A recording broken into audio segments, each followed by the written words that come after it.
मणिपुर एवं हरियाणा की घटनाओं को लेकर भारतीय राष्ट्रवादी पार्टी के राष्ट्रीय महामंत्री सुभाष बिहारी ने स्थानीय सरकार एवं केंद्रीय सरकार का खोला पोल।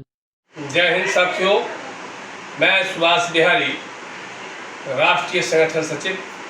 भारतीय राष्ट्रवादी पार्टी। साथियों, आप सभी साथियों को मालूम है कि हम सभी साथियों के द्वारा एक कार्यक्रम तय किया गया था कि 6 अगस्त को सुबह 12 बजे नई दिल्ली राजघाट गांधी समाधि से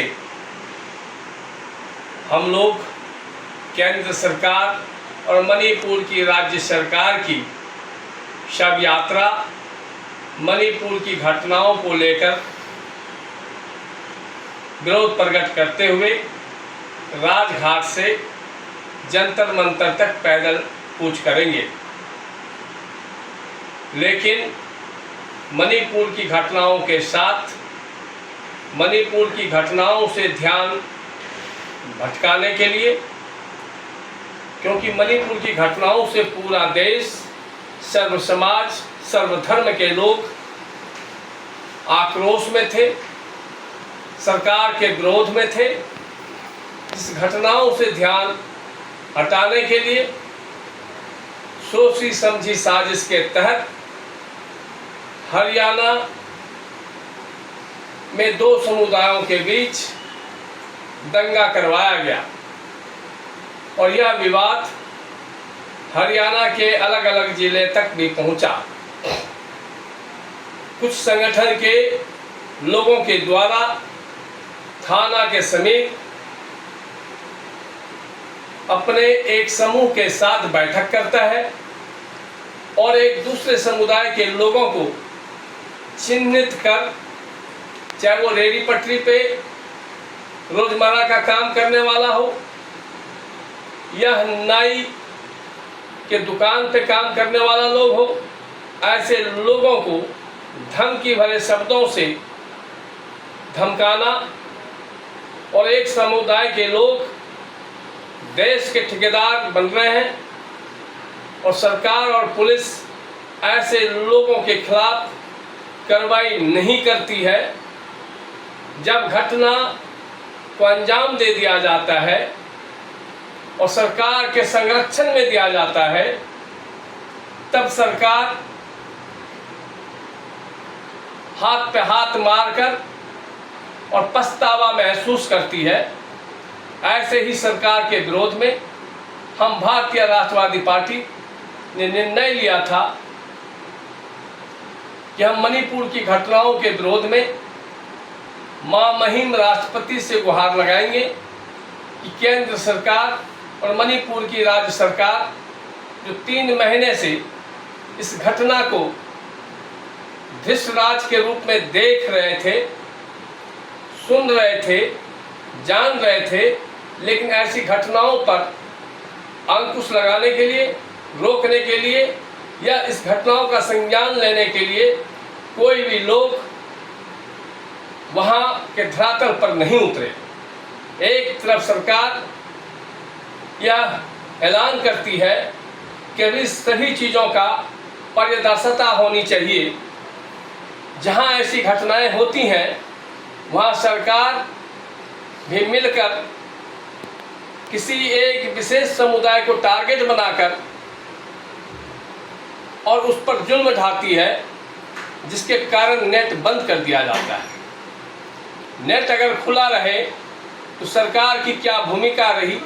वहाँ के किन लोगों की क्या भूमिका रही, वो पूरा देश ना देखे। इस साजिश के तहत नेट को बंद कर दिया जाता है, इंटरनेट को बंद कर दिया जाता है। और एक तरफ सरकार अपना कार्यक्रम में ये दर्शाती है कि हम पारदर्शिता लाना चाहते हैं। ये कैसी सरकार है जो अलग अलग जगह अलग अलग समुदाय के लोगों को लड़ाते हैं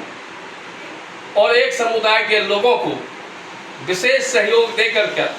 दूसरे समुदाय के लोगों पर जुल्म ढाने का काम करते हैं। जहाँ जहाँ भी भारतीय जनता पार्टी के सरकार है, वहाँ वहाँ तानाशाही का रवैया कायम है। हम विरोध प्रकट कल दिनांक 6 अगस्त को करना निश्चित था। हमारे हजारों की संख्या में कार्यकर्ता कार्यक्रम में शामिल होने के लिए तैयार थे, लेकिन Delhi police commissioner central zone का परसों एक पत्र आता है और वो आग्रह करते हैं कि देश की जो व्यवस्था है, भाईचारा है, उसमें दूसरे लोग, समुदाय के लोग आपके कार्यक्रम का लाभ लेकर के कोई अप्रिय घटना ना कर दे, इसलिए आप कार्यक्रम को स्थगित करें। हम लोग भाईचारा के विचारधारा के लोग हैं, हम सर्व समाज में विश्वास रखने वाले लोग हैं, राष्ट्र की एकता और अखंडता में विश्वास रखने वाले लोग हैं। हमने सरकार और प्रशासन का जो आदेश था उनको स्वीकार करते हुए, उनका मान सम्मान रखते हुए अपने कार्यक्रम को स्थगित करते हैं और पुनः हालात सुधरने का इंतजार करते हुए हम मणिपुर की मांग और हरियाणा में जो ये ऐसी अप्रिय घटना घटी कि समुदाय के लोग दोषी हैं, हमें उसका गहराई में नहीं जाना है, लेकिन ऐसे घटनाओं को देने वाले लोग को चिन्हित करके कड़ी से कड़ी दंडित किया जाए उनको, ताकि ऐसे मंसूबे वाले लोग का मनोबल टूटे और देश में भाईचारा और प्रेम का एक वातावरण बने। आज भाई को भाई से लड़ा करके देश को बांटने का जो साजिश चल रहा है, इस पे अंकुश लगे और निश्चित रूप से इसके विरोध में हम भारतीय राष्ट्रवादी पार्टी पूरे विश्वास के साथ, पूरे संकल्प के साथ तैयार हैं। और हम लोग कल एक अपनी कार्यकारिणी की बैठक रख के आगे की रणनीति तय करते हुए हम आगे की भूमिका तय करेंगे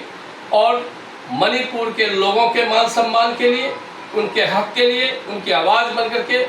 हम लोग संघर्ष जारी रखेंगे। हरियाणा में भाईचारे का प्रेम रहे, अन्य राज्यों में इस तरीके का और घटना ना घटे, उसके लिए सरकार को गंभीरता से काम करना होगा। अन्यथा भारतीय राष्ट्रवादी पार्टी विरोध के लिए और संघर्ष के लिए तैयार है। जय हिंद, जय भीम, नमो बुद्धाय। जय हिंद, जय भारत।